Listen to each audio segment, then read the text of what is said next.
हरिशरणम के माध्यम से तत्सत आश्रम आकाश मार्गी हरिशरणम के माध्यम से सहज मार्ग द्वारा नारायण की गुण महिमा का वर्णन थोड़े ही शब्दों में रखा जाता है, जिसके कारण कि लोग उसको हृदयंगम कर सकें।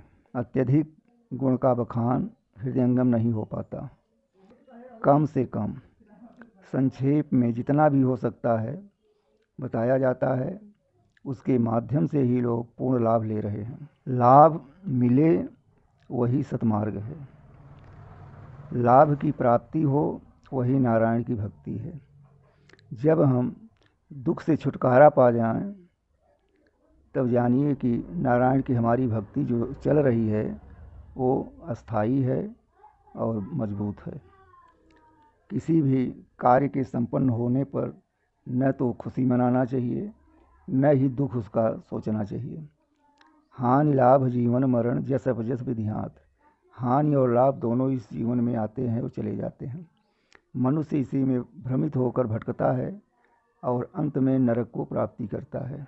नरक की प्राप्ति हो जाने पर उसे ही उस समय याद आता है कि यदि मैं आज परमात्मा के स्थान को छोड़ के यहाँ चला आया, अगर मैं कुछ समय तक भी भजन किया होता, जाप किया होता, तो आज ये दुर्दिन देखने को न मिलता।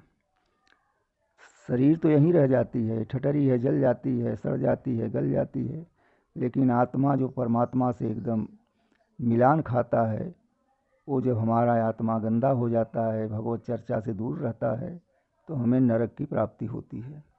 जब यही आत्मा परमात्मा से जुड़ जाता है, तो यही आत्मा भगवान के स्थान पर, धाम पर पहुंच करके अपने को मुक्त मानता है। तीर्थ और तीर्थाटन करने से तीर्थों की प्राप्ति होती है, और तीर्थ में नियमानुसार कर्म करने से फल की प्राप्ति होती है।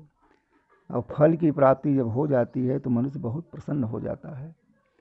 यही हमें पतन की ओर ले जाता है। या तो फिर वो बांटता है कि हमने भगवत कृपा से यहाँ तक इतनी संपत्ति कमा लिया, या भगवान की कृपा से हमने इतना बड़ा दुख पाया। इन दोनों का चयन नहीं करना चाहिए।